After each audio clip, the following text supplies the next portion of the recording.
Welcome children of class 8.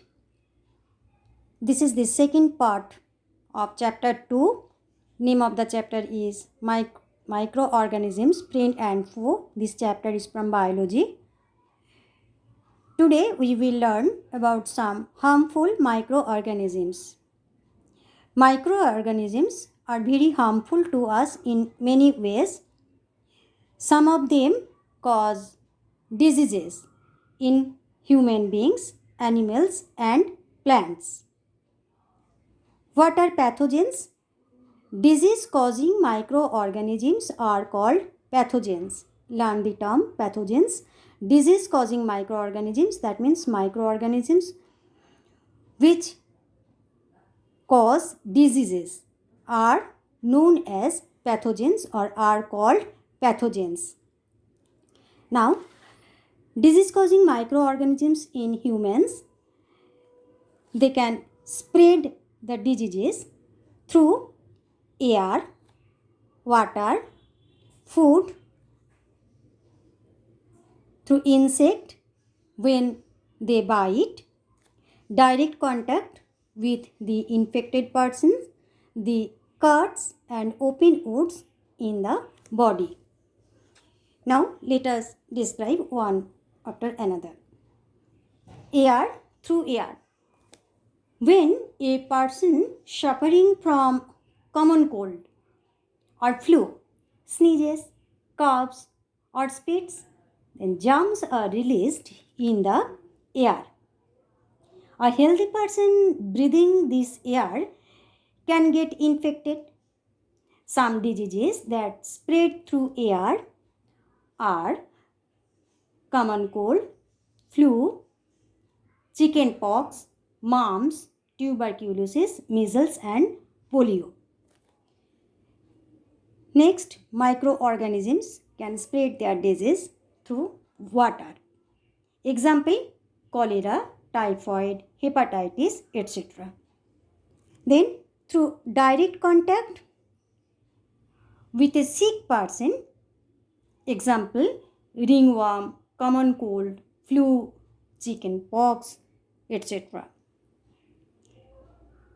Then, through insects such as mosquitoes, flies, etc. When female Anopheles mosquito bites a healthy person, then he or she can get infected with malaria. As because the female Anopheles mosquito carries the germs of malaria. Female Aedes mosquito acts as carrier for the dengue virus. Clear? Now, when houseflies sit on dirt, then what happens? Germs stick to their bodies.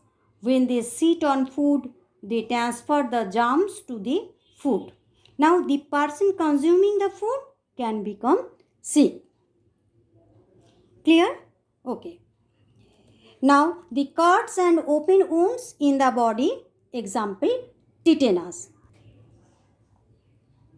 Turn the page. Here is a table.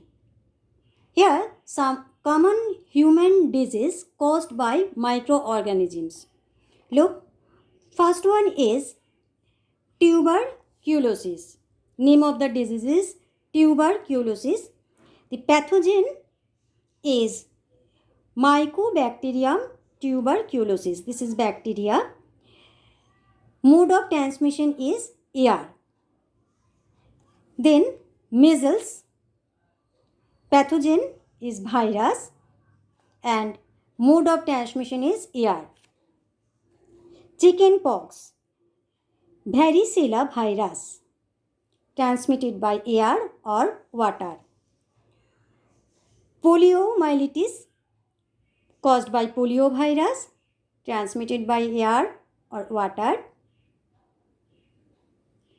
Cholera, caused by Vibrio cholerae, transmitted by, this is bacteria, transmitted by water or food. Then typhoid, Salmonella typhi bacteria, Mode of transmission is water. Hepatitis A caused by virus. Mode of transmission water. Malaria, Plasmodium species, this is protozoa, and mode of transmission, name of the insect is female Anopheles mosquito. Clear? Besides this, microorganisms also cause diseases in animals. Example, anthrax bacterium, which affects humans and cattle. It is caused by anthrax bacterium. Name of the disease is Sotter's disease. You have already learned in class 7. Here, foot and mouth disease of cattle is caused by a virus. Next, disease causing microorganisms in plants. Learn this chart well. Name of the diseases are citrus canker, rust of wheat or wheat rust, yellow vein mosaic. Here, citrus canker caused by bacteria, mode of transmission air, wheat rust, microbe, fungi, mode of transmission air, seeds, yellow bean mosaic virus, here microbe obviously virus, and mode of transmission through insects.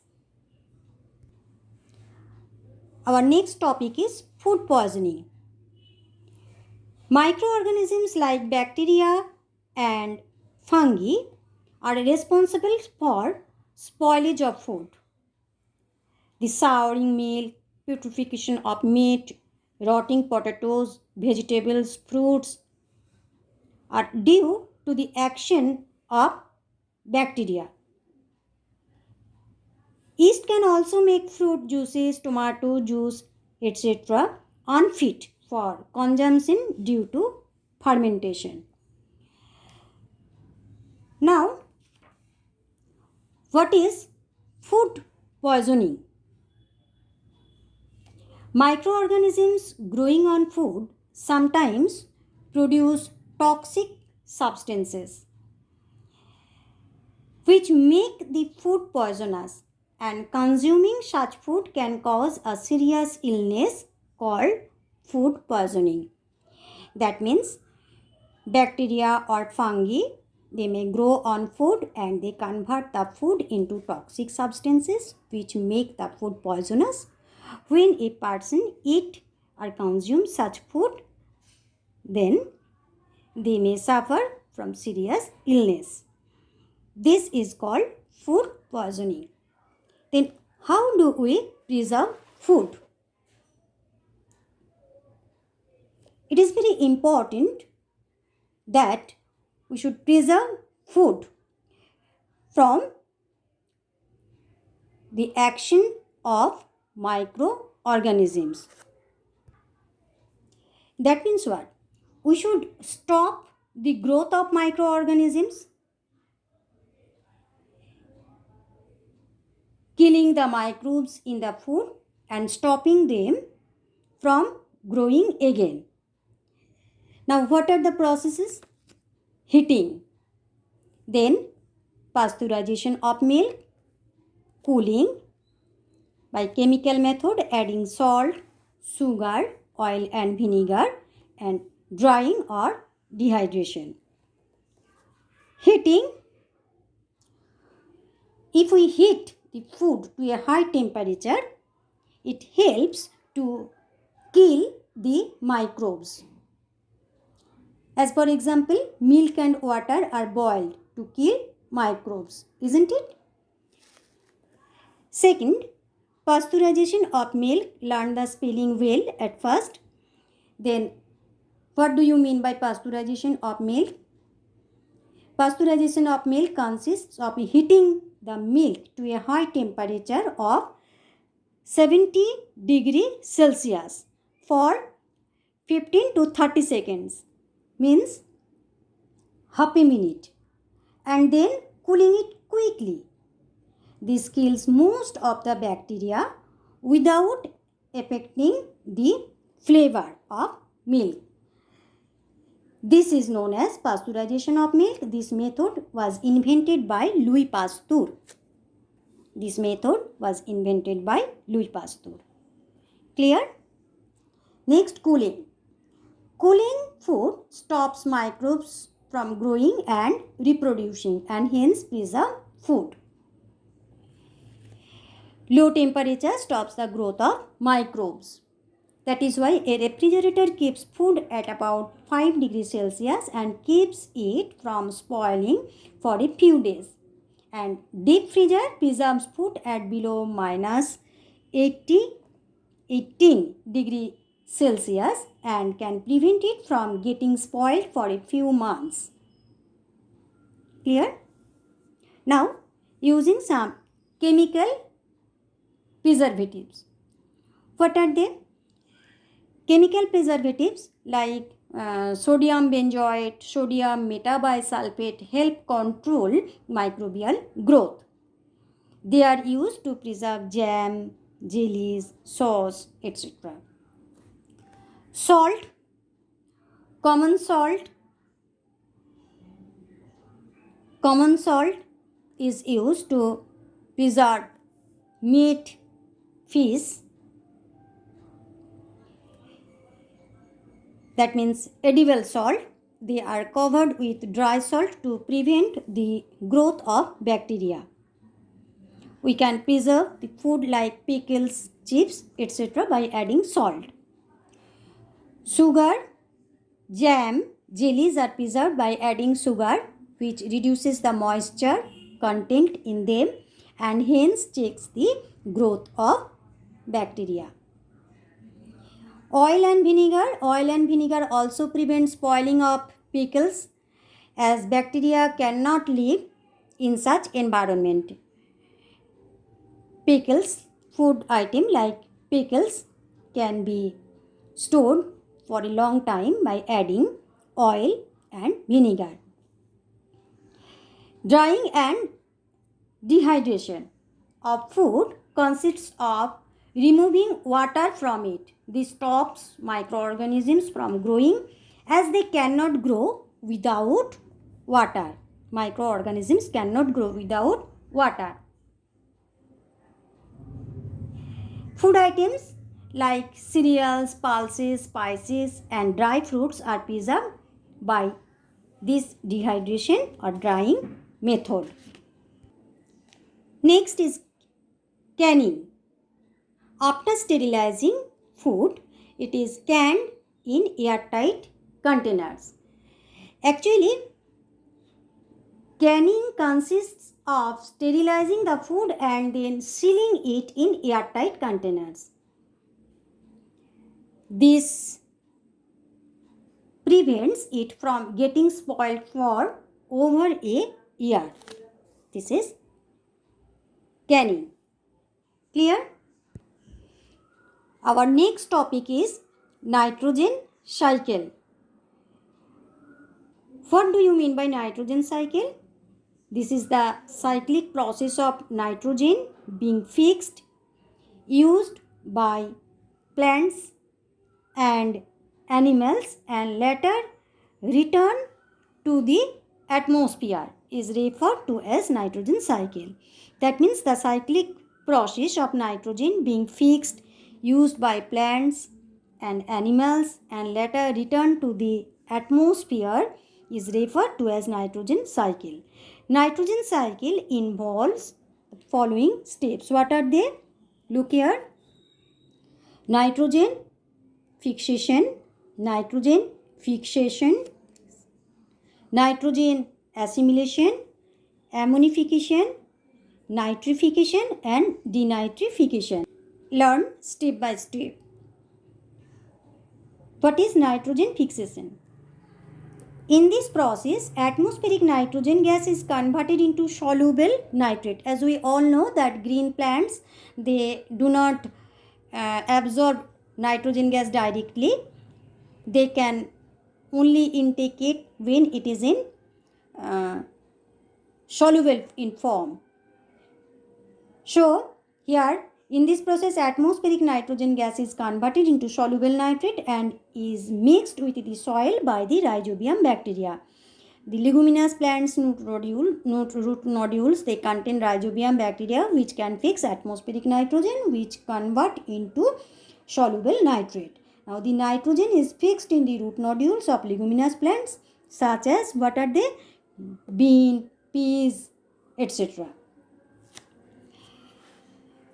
Look at this diagram.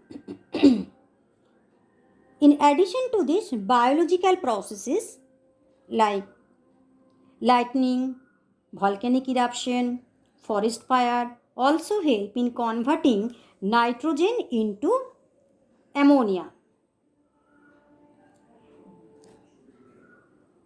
Next, nitrogen assimilation.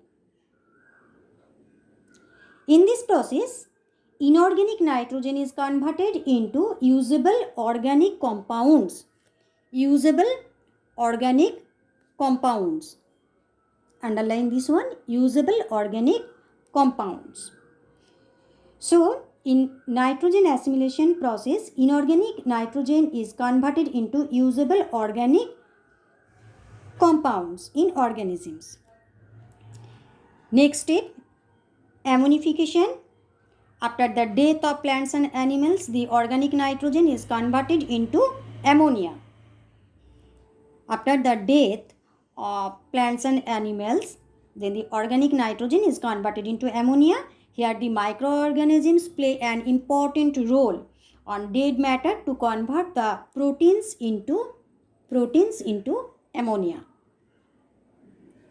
Next, nitrification. Some of these compounds are taken up by the plants and rest are converted into nitrates by nitrifying bacteria present in the soil. Nitrification. Some of the ammonia produced during decomposition of organism is converted into nitrates in the soil with the help of the bacteria in this process. That means some of these compounds are taken up by the plants and the leftover or rest part are converted into nitrates by nitrifying bacteria present in the soil. The process of conversion of ammonia into nitrates is called nitrification. And last one, denitrification. Some of these nitrates are absorbed by plants. The rest are converted to free nitrogen gas by denitrifying bacteria. That means remaining nitrates are converted back to nitrogen gas by denitrifying bacteria. This is called denitrification, and it is only possible by denitrifying bacteria. Clear, children? The chapter ends here. Learn well. Thank you for watching.